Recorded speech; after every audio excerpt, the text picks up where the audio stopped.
Spice ഡിഷസിലേക്ക് സ്വാഗതം. ഇന്ന് ഞാൻ നിങ്ങളുമായി ഷെയർ ചെയ്യാൻ പോകുന്നത് വളരെ എളുപ്പത്തിൽ തയ്യാറാക്കാൻ പറ്റിയ സ്വാദിഷ്ടമായ മഷ്റൂം കറിയുടെ റെസിപ്പിയാണ്. ഇത് നല്ല ടേസ്റ്റ് ആണ്, പെട്ടെന്ന് നമുക്ക് തയ്യാറാക്കി എടുക്കാവുന്നതാണ്. വെജിറ്റേറിയൻസിനൊക്കെ ഇഷ്ടപ്പെടുന്ന ഒരു കറിയാണ്. അപ്പോൾ എല്ലാവരും വീഡിയോ ഫുള്ള് കാണുക. വീഡിയോ ഇഷ്ടമാവുകയാണെങ്കിൽ ലൈക്ക് ചെയ്യുക, ഷെയർ ചെയ്യുക. പിന്നെ എൻ്റെ ചാനൽ സബ്സ്ക്രൈബ് ചെയ്തിട്ടില്ലെങ്കിൽ ഒന്ന് സബ്സ്ക്രൈബ് ചെയ്ത് സപ്പോർട്ട് ചെയ്യുക. പിന്നെ സബ്സ്ക്രൈബ് ചെയ്യുമ്പോൾ തൊട്ടടുത്തുള്ള ബെല്ലൈക്കണും കൂടി ഒന്ന് ക്ലിക്ക് ചെയ്യുക. എന്നാലും ഞാൻ ഫ്യൂച്ചറിൽ വീഡിയോസ് അപ്ലോഡ് ചെയ്യുമ്പോൾ നിങ്ങൾക്ക് നോട്ടിഫിക്കേഷൻസ് കിട്ടുള്ളൂ. സോ നമുക്ക് വീഡിയോ സ്റ്റാർട്ട് ചെയ്യാം. അപ്പോൾ ഈ കറി തയ്യാറാക്കാനായി ആദ്യം തന്നെ നമുക്കൊരു കടായിലേക്ക് ആവശ്യത്തിന് എണ്ണ ഒഴിച്ചു കൊടുക്കാം. എണ്ണ ചൂടായതിന് ശേഷം അതിലേക്ക് 1 ടേബിൾ സ്പൂൺ ഇഞ്ചി വെളുത്തുള്ളി അരച്ചത് ആഡ് ചെയ്ത് കൊടുക്കാം.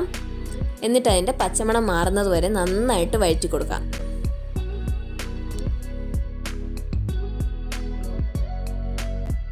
ഇഞ്ചി വെളുത്തുള്ളി പേസ്റ്റ് നന്നായിട്ട് വഴറ്റിയതിന് ശേഷം അതിലേക്ക് നമുക്ക് സവാള ആഡ് ചെയ്ത് കൊടുക്കാം. ഞാനിവിടെ മീഡിയം സൈസിലെ 4 സവാളയാണ് അരിഞ്ഞത് ആഡ് ചെയ്യുന്നത്. കാരണം ഞാനിവിടെ 400 ഗ്രാം മഷ്റൂമാണ് യൂസ് ചെയ്യുന്നത്, അതുകൊണ്ടാണ് ഇത്രയും സവാള എടുത്തിരിക്കുന്നത്. നിങ്ങൾ അഥവാ ഇതിൽ കുറവാണ് മഷ്റൂം എടുക്കുന്നതെങ്കിൽ അതനുസരിച്ച് ക്വാണ്ടിറ്റി മാറ്റം വരും. അപ്പോൾ സവാള നന്നായിട്ട് വഴറ്റിയെടുത്തിട്ടുണ്ട്, നല്ല ഗോൾഡൻ ബ്രൗൺ ആയിട്ടുണ്ട്. ഇനി ഇതിലേക്ക് മസാലകൾ ആഡ് ചെയ്ത് കൊടുക്കാം. ആദ്യം ഞാനിവിടെ മുളക് പൊടിയാണ് യൂസ് ചെയ്യുന്നത്. കശ്മീരി മുളക് പൊടി 2 ടേബിൾ സ്പൂണാണ് ആഡ് ചെയ്ത് കൊടുത്തിരിക്കുന്നത്. അതിനുശേഷം 1 ടേബിൾ സ്പൂൺ മല്ലിപ്പൊടി, അതിനുശേഷം 1/4 ടീസ്പൂൺ മഞ്ഞൾപ്പൊടിയും പിന്നെ 1/2 ടീസ്പൂൺ കുരുമുളക് പൊടിയാണ് ആഡ് ചെയ്ത് കൊടുക്കുന്നത്.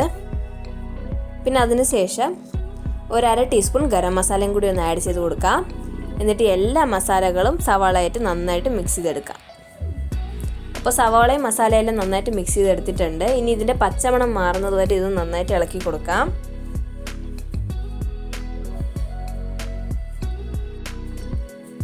ഇനി നെക്സ്റ്റ് നമുക്കിതിലേക്ക് ആവശ്യത്തിന് ഉപ്പ് ആഡ് ചെയ്ത് കൊടുക്കാം.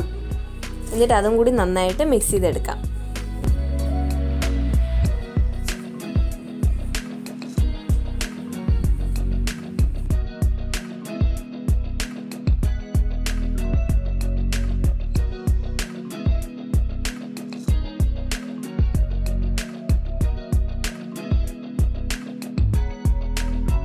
മസാലകളുടെ പച്ചമണം മാറിക്കിട്ടിയിട്ടുണ്ട്. ഇനി ഇതിലേക്ക് നമുക്ക് ടൊമാറ്റോ ആഡ് ചെയ്ത് കൊടുക്കാം. ഞാനിവിടെ വലിയൊരു പഴുത്ത ടൊമാറ്റോ എടുത്ത് നന്നായിട്ട് മിക്സിയിൽ അരച്ചെടുത്തിരിക്കുകയാണ്. അതും കൂടി നമുക്കിതിലേക്ക് ആഡ് ചെയ്ത് കൊടുക്കാം. എന്നിട്ടത് നന്നായിട്ട് വെന്ത് കിട്ടുന്നത് വരെ നമുക്കൊന്ന് ഇളക്കി കൊടുക്കാം.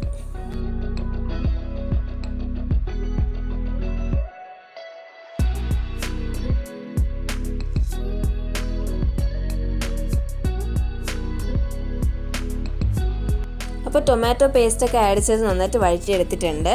ഇനി നമുക്ക് നെക്സ്റ്റ് ഇതിലേക്ക് നമ്മുടെ മെയിൻ ഇൻഗ്രീഡിയൻ്റ് ആയിട്ടുള്ള മഷ്റൂം ആഡ് ചെയ്ത് കൊടുക്കാം. ഞാനിവിടെ 400 ഗ്രാം മഷ്റൂമാണ് എടുത്തിരിക്കുന്നത്, ഇതുപോലെ കട്ട് ചെയ്തത്. നിങ്ങൾക്ക് വേറെ ഷേപ്പിൽ വേണമെങ്കിലും കട്ട് ചെയ്യാവുന്നതാണ്, ഞാനിങ്ങനെ കട്ട് ചെയ്തതേ ഉള്ളൂ. ഇനി നമുക്കിത് ഇതിലേക്ക് ആഡ് ചെയ്ത് കൊടുക്കാം. പിന്നെ നിങ്ങൾ മഷ്റൂം കട്ട് ചെയ്യുമ്പോൾ ഒരു കാര്യം ശ്രദ്ധിക്കാനുള്ളത്, ഒരുപാട് നൈസായിട്ട് ഒരുപാട് തിക്നെസ് കുറച്ച് കട്ട് ചെയ്യരുത്. കാരണം നമ്മൾ അത് കറിയിൽ ആഡ് ചെയ്ത് കഴിയുമ്പോഴത്തേക്കും വെന്ത് വരുമ്പോൾ പിന്നെ അത് നന്നായിട്ട് ചുരുങ്ങും. അപ്പോൾ അതുകൊണ്ട് കുറച്ച് തിക്നെസ്സിൽ കട്ട് ചെയ്താൽ നല്ലതായിരിക്കും. ഇതെല്ലാവർക്കും അറിയായിരിക്കും, ഞാൻ ജസ്റ്റ് പറഞ്ഞതേ ഉള്ളൂ. ഇനി നമുക്കിതെല്ലാം കൂടി മസാലയായിട്ട് നന്നായിട്ട് മിക്സ് ചെയ്തെടുക്കാം.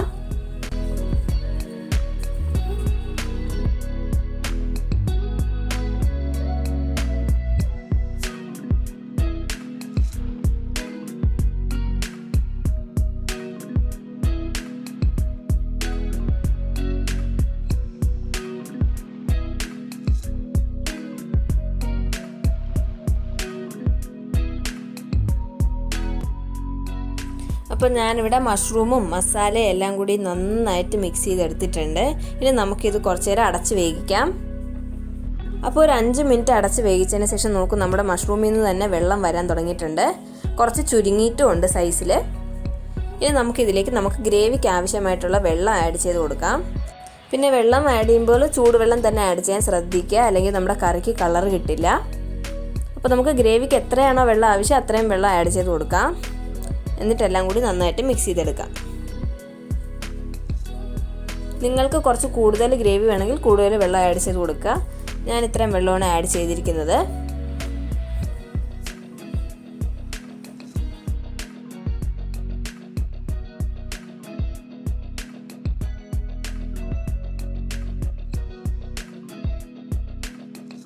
അപ്പോൾ നമ്മുടെ കറി നന്നായിട്ട് തിളച്ച് വന്നിട്ടുണ്ട്. ഇനി നമുക്കിതിലേക്ക് ചേർക്കാനുള്ളത് കാഷ്യൂ നട്ടിൻ്റെ പേസ്റ്റാണ്. ഇത് ഞാൻ വെറും 2 ചെറിയ സ്പൂണേ ആഡ് ചെയ്യുന്നുള്ളൂ.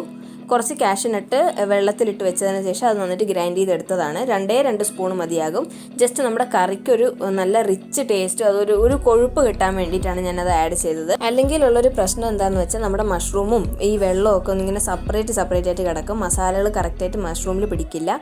ഇപ്പോൾ കണ്ടു, ഇത് ചേർത്തത് കൊണ്ട് നല്ല കറക്റ്റായിട്ട് അതിലേക്ക് മസാലകളൊക്കെ പിടിച്ച് കറക്റ്റ് കൺസിസ്റ്റൻസിയിൽ കിട്ടിയിട്ടുണ്ട്. പിന്നെ കാഷ്യൂ പേസ്റ്റ് ചേർത്തെന്ന് വെച്ച് കളറിന് വ്യത്യാസമൊന്നും വരില്ല കറിയുടേത്. ഇത് ചേർത്തതിന് ശേഷം 1 മിനിറ്റ് ജസ്റ്റ് ഒന്ന് വേവിച്ചാൽ മതി. നമ്മുടെ കറി റെഡി ആയിട്ടുണ്ട്.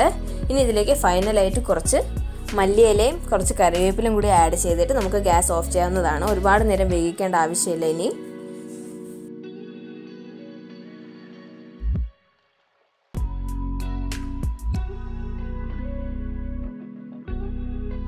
അപ്പോൾ നമ്മുടെ സ്വാദിഷ്ടമായ മഷ്റൂം കറി റെഡിയായി കഴിഞ്ഞിട്ടുണ്ട്. ഇനി നമുക്കിതൊരു സെർവിങ് ഡിഷിലേക്ക് മാറ്റാം. അപ്പോൾ ഞാൻ നമ്മുടെ മഷ്റൂം കറിയെ ഒരു സെർവിങ് ഡിഷിലേക്ക് മാറ്റിയിരിക്കുകയാണ്. ഇത് നമുക്ക് പൊറോട്ടയുടെ കൂടെയോ ചപ്പാത്തിയുടെ കൂടെയോ എന്തിൻ്റെ കൂടെ വേണമെങ്കിലും കഴിക്കാവുന്നതാണ്. ഒരു പെർഫെക്റ്റ് വെജിറ്റേറിയൻ കറിയാണ്. ഒരുപാട് മസാലകളൊന്നുമില്ല. നമ്മുടെ വീട്ടിൽ ഈസിലി അവൈലബിൾ ആയിട്ടുള്ള ഇൻഗ്രീഡിയൻസ് വെച്ചാണ് തയ്യാറാക്കിയിരിക്കുന്നത്. അപ്പോൾ എല്ലാവരും ഇത് ട്രൈ ചെയ്യുക. അഭിപ്രായങ്ങൾ കമൻസിൽ അറിയിക്കാം. വീഡിയോ ഇഷ്ടമായിട്ടുണ്ടെങ്കിൽ ലൈക്ക് ചെയ്യുക, ഷെയർ ചെയ്യുക. പിന്നെ ചാനൽ സബ്സ്ക്രൈബ് ചെയ്തിട്ടില്ലെങ്കിൽ സബ്സ്ക്രൈബ് ചെയ്ത് സപ്പോർട്ട് ചെയ്യുക. So thank you so much for watching my video.